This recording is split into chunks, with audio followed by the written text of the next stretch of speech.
Good day everyone and welcome back to Clean Cut EDC. As you guys can see, today we have some new knives here on the channel and we are just going to take a look at them and do some first impressions, right? So I'm going to get straight into this video because I can't wait, especially for these two. They have a very sentimental meaning to me. So yeah, I am honestly just so excited to show you guys these knives. They are fantastic. We're just doing some first impressions. I will review them at a later stage. But for now, just first impressions as we get into this video, right? So I'll unbox them and we can take a look. First up, we have the Kershaw Rhetoric. And this is a fun little knife, I must say. I like it, lightweight, very affordable, very affordable, and good build quality. So we'll take a look at that. Next, we have the pickled steel Rico D, as in for drop point. Rico D, beautiful button lock, so effective, so awesome, oh, so smooth. Amazing fidget knife right here, I must say. And we'll do a full review on these. They come with microfiber cloths. They also come with a pocket clip, extra screws, Torx bit. Fantastic packaging. We get so much extras with the pickled steel knives, always. And here we have the Rico D. So Rico means powerful or powerful ruler. We also have a microfiber cloth, extra pocket clip, Torx bit, and extra screws. That's fantastic. I really like that. And this one is the Rico T, as in Tanto, because it has a Tanto blade shape. And fantastic button lock. Very smooth. A real fidget beast. So guys, let's start off with the Kershaw and then we'll discuss these two. They have a special meaning to me because it's actually my name, right? My name is Ricco, as the Afrikaans people would say, Ricco, and that's also what the knives are called. I can't disclose whether it is named after me, but it definitely nonetheless has a very special meaning to me, right? For obvious reasons. Okay, so we'll take a look at the two Ricos, the Rico D, Rico T, and we will discuss the Kershaw Rhetoric. So let's start off with the Kershaw Rhetoric. I'll just move these two to the side, but I'll keep them in frame maybe. There we go. Okay. So the Kershaw Rhetoric is astonishingly cheap, right? It is really affordable.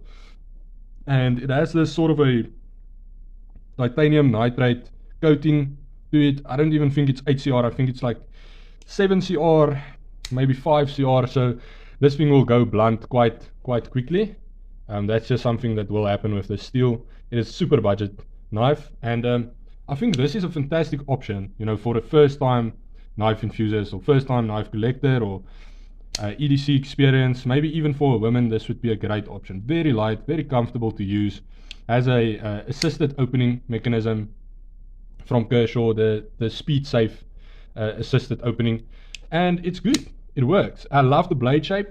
It's fantastic. Little thumb ramp right there. Very comfortable. Can even choke up on this knife. It's a little utility beast, right? Good FRN scales. That has some great grip. I like the design also on it. That's just fantastic. We have two standoffs at the back. No skeletonization of the liners. Obviously, we have some very thin liners. Hence, it has that wonderful light EDC experience to it. You can actually reverse the pocket clip, which is incredible at this price range that they offer that. Yeah, they do leave some holes in the scales, which I don't prefer, but can live with.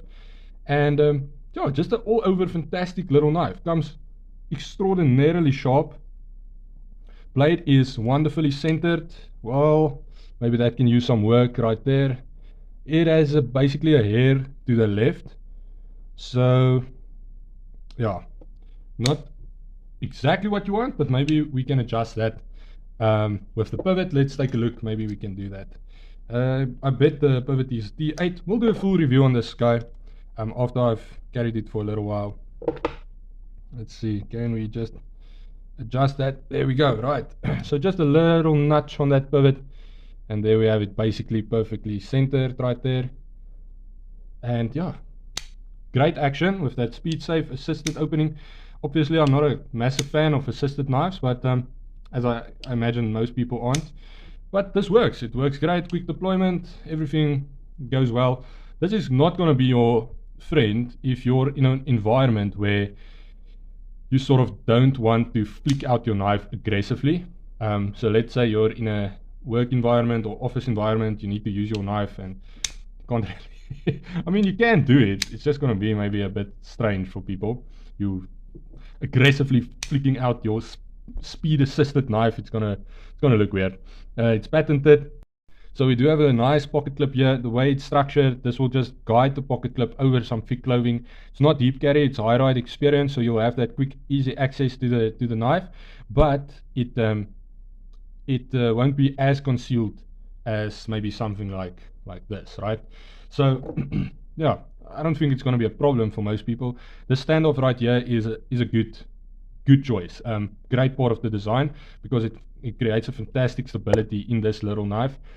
And yeah, good blade thickness right there. Overall, I think this is worth every bit, right? One thing I must say is I have no idea why they would not include jumping on the flipper tab. This flipper tab is, it's okay, but I have slipped quite a few times on it. I don't know why they wouldn't just put some jumping there. They've already spent the time putting jumping on the blade itself, on the spine, right? And did a good job with that. So why not just go a little bit extra, just close the knife and just continue on just 3 jumps, right? That's all we would need there. But yeah, fantastic lightweight knife. This will make a great backup knife, great knife for a woman. Very light, very comfortable. I'm betting it will be quite durable. And yeah, that's fantastic. I think it does run on washers. But we'll discuss all of that in the full review, right? Okay, next up we have the Rico D. Rico D as in for the drop point style blade. Difficult to photograph with that belt satin finish right there on the camera. Rico D, come on. There we go, there we go. So that's awesome, guys. I'm very impressed just with how these came out. People still did notify me that they're going to do this and release these knives with my name on it. Yeah, I don't know if they were just maybe looking for names for the knives. I don't know, I'm not sure. But they ended up with my name on the blade, and I am over the moon, absolutely over the moon. However, I will not let that influence my judgment when doing a review on this knife. We will do a full review on this guy. We will do a full review on the Rico T. But straight out of the box, this is just, it's one of those knives that you can't put down. You just, man, it's just so smooth, so fidgety. This button lock is just phenomenal, man. It is unreal. The action is absolutely unreal. Runs on ball bearings. I think it's maybe ceramic ball bearings. I'm not sure. The price for these is incredible. You can't find a button lock for this price. I think it's like 700 Rand. And that is absolutely crazy, guys. If you consider, you know, just the competition. It does have D2 blade steel, which I love. Works great. Skeletonized liners, done very well. Extraordinarily light, but super solid in hand. Oh, this is just a fantastic knife. And there has only been good reviews on this knife. People are saying that it's taking their #1 spot in their collection. They are impressed with it. They can't put it down. And I think this one is going to make a fantastic EDC. It is a little bit smaller than the Hakal, which is currently my everyday carry. If you guys can see there, it's just a tiny bit smaller. I think especially with regards to maybe the blade. Yeah, it's a little bit, the Hakal has a bit more width to it, but not that much smaller, right? And it just works. Everything is just constructed in a perfect way. Yeah, I love it. I love the way that you can sort of choke up on this knife. Gives you that place to the trigger spot for your finger. It's wonderful. The blade shape is incredible. This drop point, very fine tip for nitty gritty little small jobs. That will work just great. Flat grind. Oh, this thing will be fantastic with regards to food prep. Just so beautiful. Such a wonderful knife. I honestly can't put this thing down. It's just so great. We have a deep carry pocket clip right there. We have some mushroom button screws, so rounded, so it won't tear your clothes up. It's not the pocket clip is sunken, all right, but the screws is not sunken into the pocket clip. The pocket clip is recessed. T6, T8 pivot, some very, very, very nice thumb studs. And I think that's sort of the lovable factor on these guys is, yes, we have some awesome green micarta, and it's grippy micarta. It's fantastic. I really enjoy this micarta. It's awesome. It's like a canvas. I think it's canvas style micarta, and I really like it. I love it. Very lightweight. But I think the lovable factor is the deployment. The deployment, the action. Oh, it's just so nice. It is quick. It is just so awesome. You're far away from your little button lock. You're not going to close the blade by accident. It's just not going to happen. That's awesome. Fantastic. Nice backspacer. Very solid bolt on this guy. I love it. So smooth. So smooth. Then we have the Rico D, which is basically the exact same design. We have the same style pocket clip, skeletonized liners, thick liners there, which is nice. We have our button lock. Our button lock. We have jumping. We have jumping on the T. We don't have jumping on the D. That is interesting. Huh. We also have a bead blasted finish on the spine of the D, and we have a polished finish on the spine of the T. That is quite interesting. We also have some grippy backspacers on the T. But just hear the sound, right? Hear the sound when it deploys.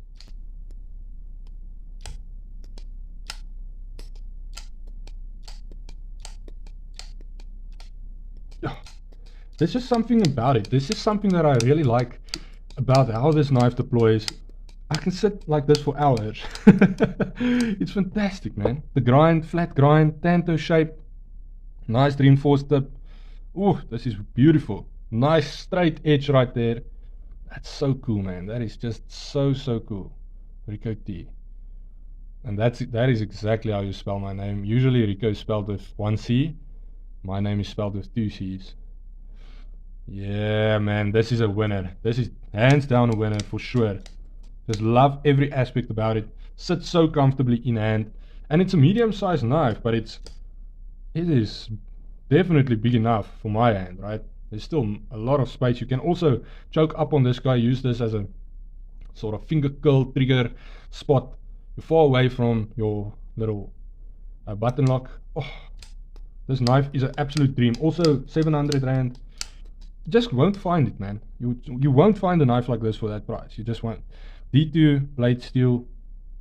Fantastic thumb studs. It doesn't have a flipper, and for me that is just fine, because my preferred deployment method is either a thumb hole or spidey hole or a thumb stud, right?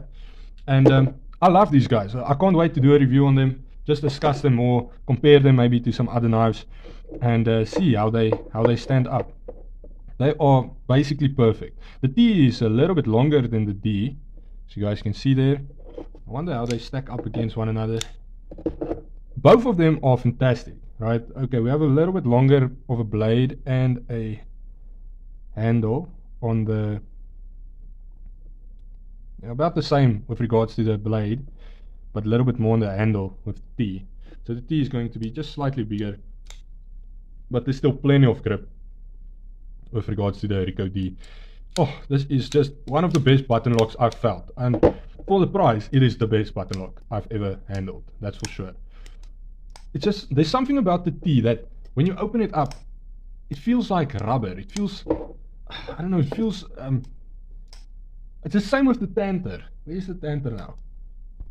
Okay, can't seem to find the Tanter, but it's the same as with the Tanter. It's got that sort of a rubbery feel when it hits that stopping pin and goes back into a closed position. And I love the way the blade is hidden. It's a very slim design, right? Very slim design. There's no way that you will accidentally, you know, if you maybe place it in your pocket or something and reach in there, there's no way that you can catch the blade and accidentally deploy it in your pocket. Yeah, that's just not gonna happen. Very slim design, almost gentleman carry, but just not quite, but almost there, right? Yeah, fantastic job. I really love it, guys. we'll discuss all of these knives more, do some reviews on them. For sure, that will come up. But for next weekend, we are going to do a comparison between the Honey Badger in D2 and the Heindel, and we will also compare the Honey Badger in HCR with the P-Bomb, and we will compare the Berserker with both the two Honey Badgers. So to see, you know, who has the best value for money, because these all come in at the same price, and we're going to see, can Honey Badger remain Africa's toughest knife, but also for the best price, right? Because Honey Badger is a South African company, so is Pickled Steel. Both knives are made in China, but you know, we want to see who has the best design and the best value for money with regards to their knives. I love both companies, but we're going to battle it out and see who gives you the most, right? Awesome, guys. Have a knife day, and remember that no knife means no life.